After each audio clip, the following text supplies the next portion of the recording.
서로 인사 나누겠습니다. 여호와 샬롬. 여호와 샬롬. 여기 성가대를 건너뛰고 하려니까 뭔가 허전하네요. 샬롬. 네, 여호와 샬롬. 솔로몬은요, 아버지 다윗 왕의 뜻에 이어서 등의 뜻에 따라 그가 왕이 된지 5년 만에 이제 성전을 짓기 시작합니다. 그런데 성전이 아름답게 완성되기까지는 7년이 걸렸어요. 솔로몬은 성전을 다 짓고 난 후에 성막 안에 있는 법궤를 이제 성전 안으로, 지성소 안으로 갖다 옮겼습니다. 그리고 하나님께 성전을 바치는 낙성식, 그러니까 봉헌식을 하는데요. 이스라엘의 3대 절기 중에 하나인 초막절에 합니다.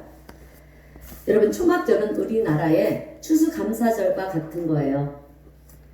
1년 중 하나님께 제일 감사 예배를 드리는 초막절에 이제 성전을 봉헌합니다.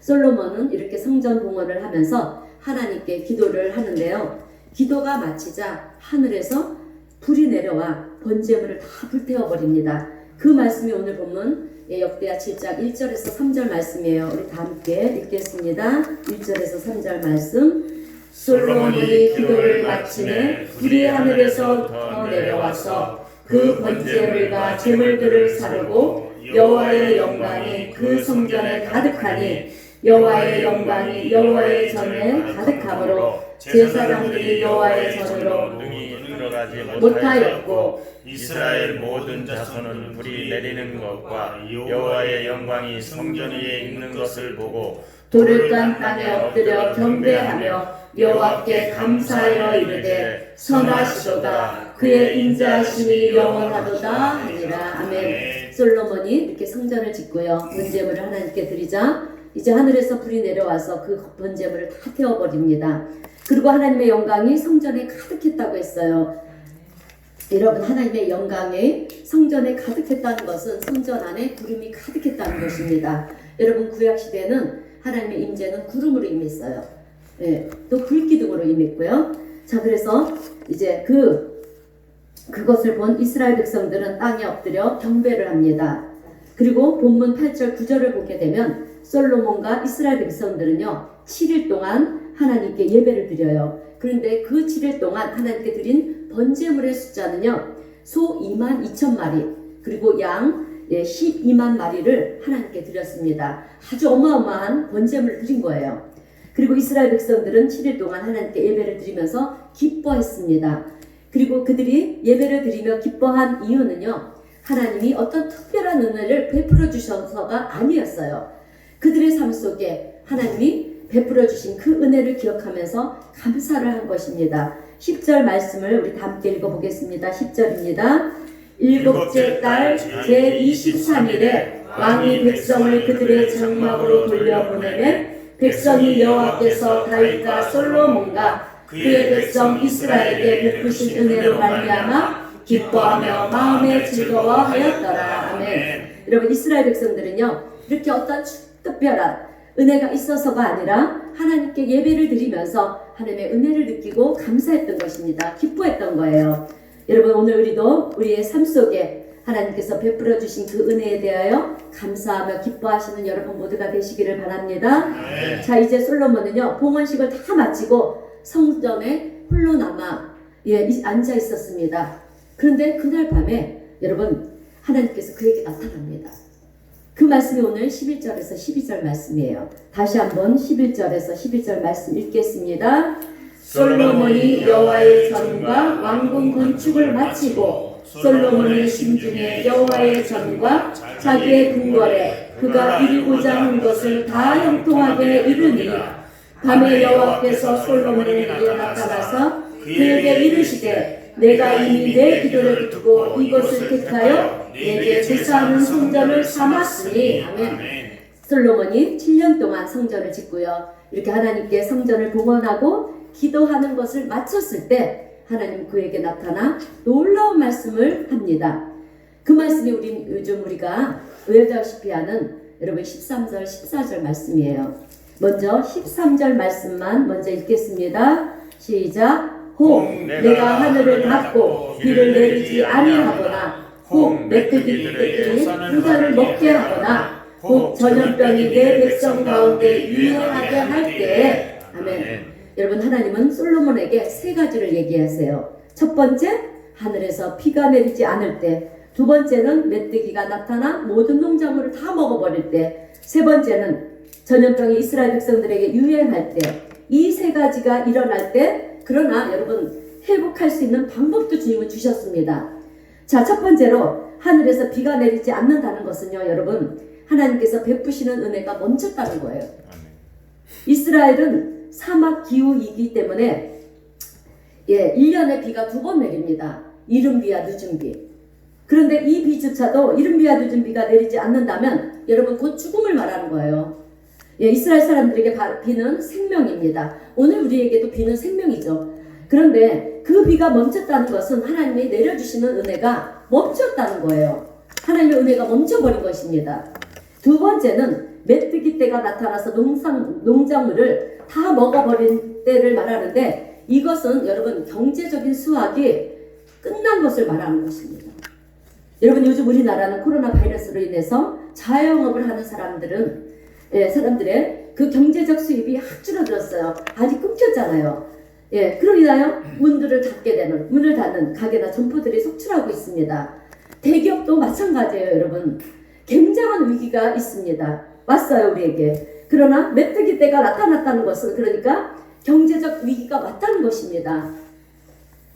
여러분, 지금 아프리카 우간다에는 사막 메뚜기 떼들이 출몰하여서 35,000명이 먹을 수 있는 그 농작물을 하루에 다 먹어치워 버린다고 합니다.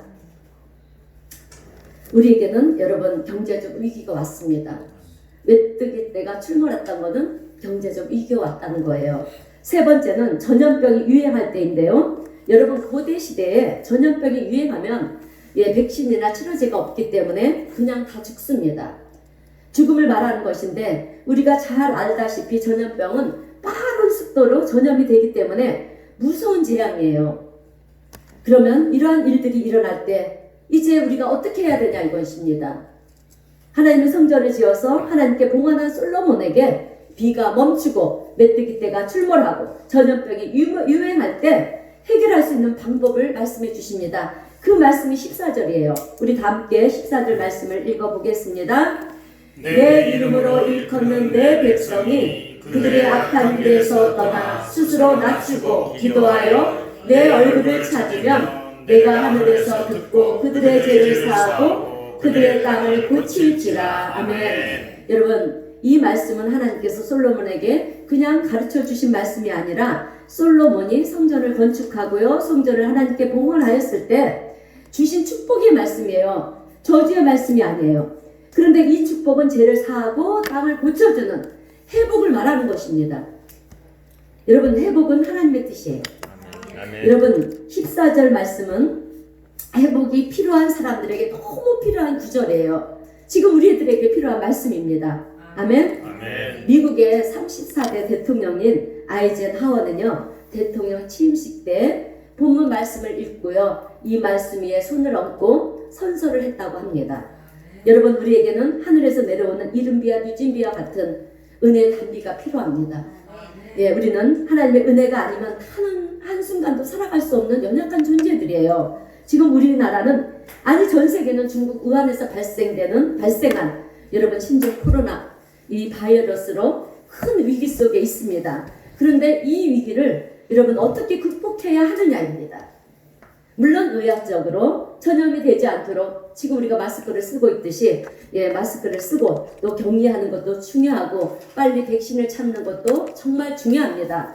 그러나 더 중요한 것은 여러분 그것만으로 해결되는 것이 아니에요. 정말 중요한 것은 우리에게 하나님의 은혜가 필요한 것입니다. 아멘. 지금 우리에게 가장 필요한 것은 하나님의 은혜입니다. 아멘. 자, 그러면 하나님의 은혜를 받으려면 어떻게 해야 합니까? 첫 번째로 여러분 회복하려면 악한 길을 떠나야 된다고 주님이 말씀합니다.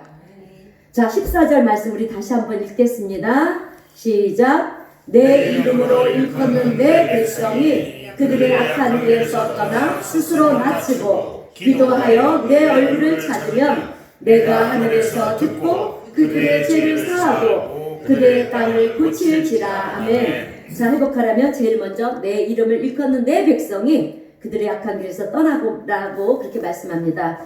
여러분, 이 말은 예수를 믿지 않는 사람들에게 하는 말씀이 아니에요. 예수를 믿는 나의 백성, 저와 여러분들에게 하는 말씀입니다. 아멘. 우리는 극가적 재난을 보고요, 솔직히 강 건너 불구경 하듯이 보고 있어요. 여러분, 이럴 때 우리 믿는 자들이 적극적으로 행동을 해야 됩니다. 적극적인 행동이 무엇이냐면 첫 번째로 악한 길에서 떠나는 거예요. 아멘. 여러분, 하나님은 우리의 모든 것을 다 보고 계세요. 그렇기 때문에 하나님 보시기에 악한 것은 여러분 다 떠나야 된다는 거예요. 그런데 하나님은 말이 아닌 행동을 요구하고 계신다는 거죠. 말로만 회개하는 것은 회개가 아닙니다. 정말 죄에서 떠나야 합니다. 이 시간 정직하게 나 자신을 바라보면서 여러분, 내 안에 어떤 악이 있는지를 보고요, 또 그 악에서 떠나야 하는 줄로 믿습니다. 여러분, 지금 떠오르는 악이 무엇입니까? 그 악이 뭔지 모르시는 분이 계시다면 여러분, 이렇게 하나님께 한번 물어보세요. 하나님, 내 인생에, 내 삶 속에 있는 악이 무엇입니까?